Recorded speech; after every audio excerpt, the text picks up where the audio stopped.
सीमा जरूर खुलेगी। इसको खुलवाने के लिए हम लोग कड़ा से कड़ा प्रयास करेंगे और हम लोग का रोटी और बेटी का संबंध कायम रहेगा, क्योंकि ये नहीं टूटेगा। ये सदियों से आ रही है। जो काला बाजारी, चोर बाजारी हो रही है, 10 रुपए का सामान 20 रुपए में मिल रहा है, तो वो जनता भुगत रही है, रो रही है। नेपाल का जो कम्युनिस्ट सरकार है, इसका ये नियत है कि भारत से मधेसियों का संबंध कट ऑफ कर दिया जाए, और कोरोना इसमें कोई विषय नहीं है। ये नेपाल सरकार की बदमाशी है। नमस्कार, मैं भूपेंद्र कुमार पांडे और आप देख रहे हैं खबरी 24/7। हम इस वक्त उपस्थित हैं इंडो नेपाल बॉर्डर पे। यहाँ पे नेपाल नागरिकों के द्वारा जो बॉर्डर बंद किया गया है नेपाल सरकार के द्वारा, उसी को लेकर के नेपाल नागरिकों के द्वारा धरना प्रदर्शन किया जा रहा है। आइए उन लोगों से कुछ बात करते हैं और जानने की कोशिश करते हैं क्या उनकी बात सरकार मानेंगी या नहीं मानेंगी। अगर नहीं मानेंगी वो अंतोगतवा क्या करना चाहेंगे। आज 11वां दिन नाका पर धरना है हम लोग का। और 11 दिन के अंदर क्या कोई पदाधिकारी या कोई टीम आकर के आप लोगों से मुलाकात की? अभी तक तो फिलहाल नहीं किए हैं, लेकिन हम लोग का 2 नंबर प्रदेश और स्थानीय तौर का समर्थन है और जनता का समर्थन है। क्या लगता है आपको कि रोटी बेटी का जो संबंध इतने दिनों से चला आ रहा है, लेकिन लग रहा है कि 2020 में एक भी रोटी बेटी का संबंध सीमा बंद होने से नहीं हो पाया? सीमा जरूर खुलेगी। इसको खुलवाने के लिए हम लोग कड़ा से कड़ा प्रयास करेंगे और हम लोग का रोटी और बेटी का संबंध कायम रहेगा, क्योंकि ये नहीं टूटेगा। ये सदियों से आ रही है, कोई ये नया कोई संबंध नहीं है। ये एक पुराने जमाना से और हम लोग का बाबा परदादा के ज़माना से और जो है चल रहा है। और रोटी और बेटी का संबंध आज भी भारत की लड़की नेपाल में शादी होती है और नेपाल की लड़की को भारत में शादी होती है, और ये संबंध सदियों से चला आ रहा है। ये संबंध हम लोग टूटने किसी हालत में नहीं देंगे। इसके लिए हम लोग सारे आम महिलाएं जितना भी कड़ा से कड़ा आंदोलन करना पड़ेगा हम लोग करेंगे और इस रोटी और बेटी को संबंध को जोड़े रखेंगे। जो ये नाका सीमा खुलवाने के लिए हम लोग जो धरना पे आज बैठे हैं, उसका सबसे बड़े एक कारण नहीं, इसके अनेक कारण है। सबसे पहला कि भारत से और नेपाल की बहुत अच्छी पुरानी मित्रता रही है, रोटी बेटी का संबंध रहा है, व्यापारिक संबंध रहे हैं। इससे हमारी गरीब जनता बहुत प्रभावित हो रही है। और ओली सरकार, जिनको अभी जनता का दूर दर्द देखना चाहिए, वो इस समय अपने पार्टी के जोड़ तोड़, पार्टी का टूट फूट बनाने में लगे हैं। उनसे निवेदन है कि अपने पार्टी के जोड़ तोड़ गठबंधन को छोड़कर पहले गरीब जनता को देखें, क्योंकि विगत कई वर्षों से कितने पर्यटक यहाँ आना चाहते थे शादी ब्याह के संबंध में, नाता गोता के संबंध में, भोज में या अपने कोई व्यापार संबंधी में, उन्होंने अपनी यात्राएं स्थगित करके रखी हैं। उससे क्या हो रहा है, हमारे देश को कुछ आर्थिक और क्या बोलते हैं धार्मिक सामाजिक कई प्रकार का नुकसान हो रहा है। संबंध बिगड़ रहे हैं, व्यापार बिगड़ रहा है, बड़े बड़े व्यापार धराशायी हो जा रहे हैं, लोग आवत जावत नहीं आ रहे हैं। जो छोटा मोटा ये सीमा इधर साइड में खोला हुआ है, वो कुछ एक 4-5 गाँव लेकर खोला हुआ है, क्योंकि उससे कोई खास फर्क नहीं पड़ता। क्योंकि हमारे जो खास मूलता है वहाँ के जो भारत के निवासी हैं, जो नेपाल में पर्यटक के हिसाब से या संबंध के हिसाब से आना चाहते हैं, तो फिलहाल स्थगित है। उसमें क्या हो रहा है, हमारा देश तो भुगत ही रहा है, हमारी गरीब जनता भुगत रही है।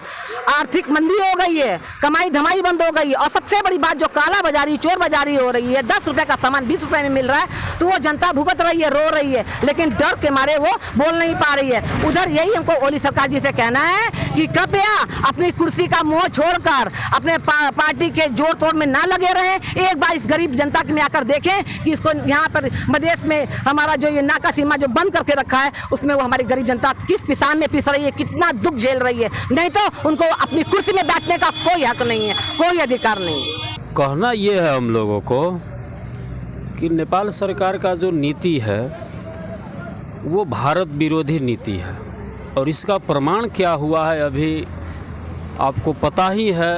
6-6 महीना हम लोग अंतर्राष्ट्रीय लेवल का आंदोलन यहाँ कर दिए, और हम लोग क्यों किए कि संविधान से ही मधेश को अलग रखने का काम किया है नेपाल सरकार ने।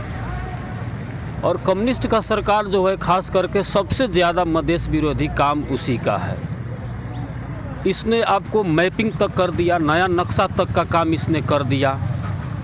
और बॉर्डर का संबंध है, जहाँ तक ये चाह रहा है नागरिकता विधेयक, आप लोगों को पता होना चाहिए नेपाल सरकार ने एक नागरिकता विधेयक क्या लाया कि भारत में नेपाली नागरिक का शादी होगा तो भारत से कोई लड़की नेपाल आएगी तो उसको 7 साल के बाद नागरिकता दिया जाएगा।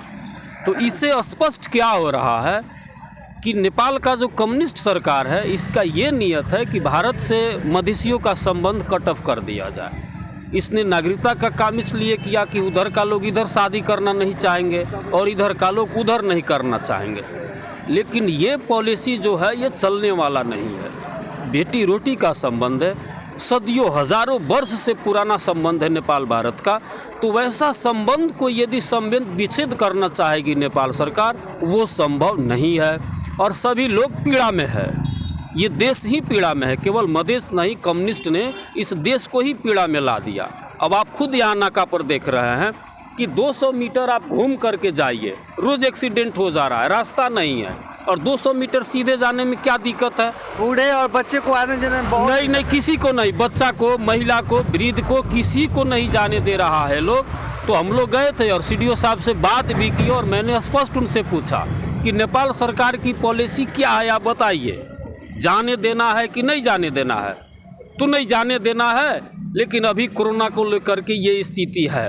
तो नेपाल में बस में लोग यात्रा कर रहे हैं, बाजार सब खुला हुआ है, भारत में भी सब चीज़ खुला हुआ है, अपना सेफ्टी लोग रखे हुए हैं। तो ये 200 मीटर आने जाने से कोरोना फैल जाएगा, ये बात तो नहीं है। बॉर्डर खोल देना चाहिए और आत्मनिर्भर अपनी सुरक्षा स्वयं करने की एक मतलब हर एक आदमी चाहता है कि मैं अपना देखिए, अभी सब लोग सचेत है और कोरोना इसमें कोई विषय नहीं है। ये नेपाल सरकार की बदमाशी है और हम लोग अब ये निवेदन कर रहे हैं और सबसे अनुरोध भी कर रहे हैं और सबको हम लोग सचेत भी कर रहे हैं कि अब हम लोगों के साथ यदि ये लोग ऐसा अन्याय किया तो फिर से हम लोग नाका बंद करने वाला आंदोलन शुरू कर देंगे। अब हम लोग पछाड़ी हटने वाले नहीं है, लेकिन हम लोग निवेदन सरकार से ये कर रहे हैं कि सरकार को अब गंभीरता से हम लोगों की बात सुननी पड़ेगी और यही बात सत्य है। यदि ये बात गलत है तो नेपाल सरकार का प्रतिनिधि कोई इसका जवाब दे, ठोस कारण बताए कि बॉर्डर क्यों बंद रखा है। बॉर्डर बंद 200 मीटर रखेगा और देश में सारा चीज़ सुचारू रहेगा। ये चीज़ हम लोग इसी पीड़ा के चलते तो हम लोग ये नेपाल भारत खुला सीमा संवाद समूह जो है, हम लोग सब आदमी बैठे हैं, अपना बात को रख रहे हैं और सब लोग हम लोगों के साथ है, क्योंकि ये जायज़ बात है। कोरोना के नाम पर आम जनता को दुख दिया जा रहा है। आप देख रहे हैं जो गाड़ियां सब आ रही है, बड़ा बड़ा गाड़ी सब माल लेके जा रहा है, नेपाल में आ रहा है, जा रहा है, उसमें कोई रुकावट नहीं है। और जो आम जनता वो भी साइड से जा रहा है, लेकिन मेन रोड से नहीं जाने को देकर जनता को दुख दिया जा रहा है। कोरोना तो बहाना है, मधेश और इंडिया का संबंध बिगाड़ना है। वो निश्चित रूप से ये कोरोना एक बहाना है और नेपाल और भारत से जो आम जनता का संबंध है, जिससे डायरेक्ट उपलब्धि यहाँ मधेश का जनता को होता है, उसको रोकने के लिए, उसको बिगाड़ने के लिए सरकार के द्वारा ये प्रयास हो रहा है। ये हम लोग कोई भी कीमत में होने नहीं देंगे।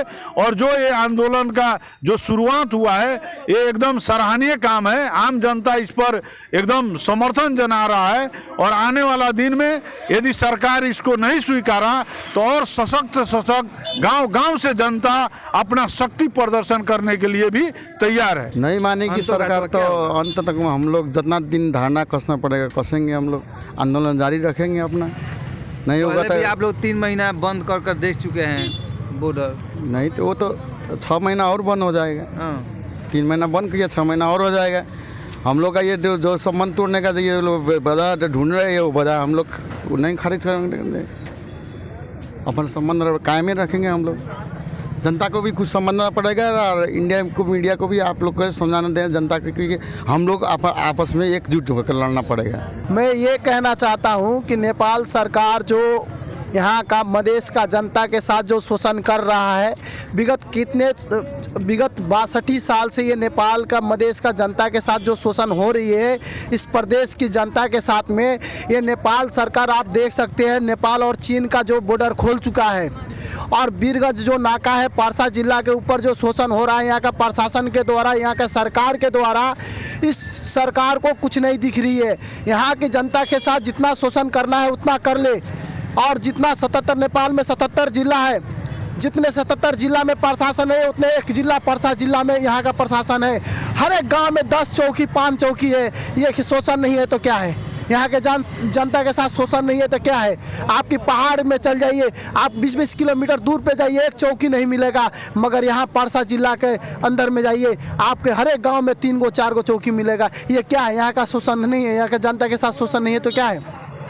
यहाँ का गवर्नमेंट यहाँ के गवर्नमेंट जो यहाँ का मधेश की जनता के साथ जो हमारे विगत कितने साल से नेपाल और भारत के जो सुगौली संधि हुई है, बेटी रोटी का संबंध हुआ है, ये संबंध को तोड़ना चाहता है भारत से और चीन से जोड़ना चाहता है। मैं कहूँगा यहाँ से अपने नेपाल सरकार को मैं कहना चाहता हूँ कि हमारे बेटी रोटी का संबंध कभी नहीं टूट सकता है। हमारे इंडिया जो छिमेकी राष्ट्र है, वो छिमेकी राष्ट्र हमारा विगत कितने साल से जो सुगौली संधि हुई है, उस सुगौली संधि के हिसाब से हम लोग ये छिमेकी राष्ट्र से हम लोग मिलजुल के रहना चाहते हैं। मगर यहाँ का सरकार वहाँ का जनता को यहाँ पे कारोबार करने नहीं दे रहा है और यहाँ का जनता का वहाँ पे कारोबार करने के लिए ये बंद किया है, क्योंकि यहाँ का मधेश के जनता कारोबार इंडिया से ख़त्म हो जाएगा तो ये भूखे मरेंगे, ये रोड पे आएंगे, ये अपने आप टूट जाएंगे और उसके बाद हमको समर्थन करेंगे। मगर हम भूखे भी मर जाएंगे, मगर हम ऐसे कमबख्त सरकार को, निकम्मा सरकार को हम कभी समर्थन नहीं करेंगे।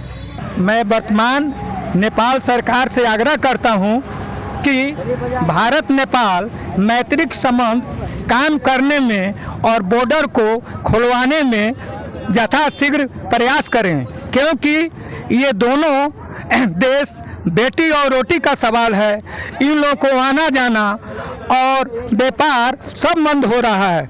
मैं वर्तमान ओली सरकार प्रधानमंत्री जी से आग्रह करता हूं कि यह भी राजा काल की अवधि जनता पर मत थोपें, नहीं तो इनकी हालत भी वही होगी जो राजतंत्र का हो रहा है। मजदूर भटक रहे हैं, इस देश के लोग भटक रहे हैं, युवक युवतियाँ की शिक्षा बंद है, रोगी को इलाज बंद है, प्रशासन कभी इधर हटाती है कभी उधर हटाती है। जिस तरह राजतंत्र में अत्याचार होता था वो अवधि इस सरकार में भी लागू हो रहा है। इसको अगर समाप्त नहीं किया जाएगा तो बीपी कोइराला के लाए हुए लोकतंत्र की दीपक और उनकी राजकाल लोकतंत्र समाप्त हो जाएगी। मैं ओली सरकार और उनके माननीय से आग्रह करता हूं कि जो जहां हो, चाहे परसा जिला के हों, चाहे बारा जिला के हों, चाहे नेपाल के अधीनस्थ इलाके के हों, अपने अपने इलाके के समस्या लेकर ओली सरकार को धरना दें। ओली सरकार को कहें पत्रकार को भी सुविधा मिले और संपादक रिपोर्टरों को मिले कि नेपाल खुशहाल हो, केटा केटी प्यारू हुंछा, ये प्रेरणा बना रहे। साहिल मौर्य के साथ मैं भूपेंद्र कुमार पांडे, इंडो नेपाल, वीरगंज।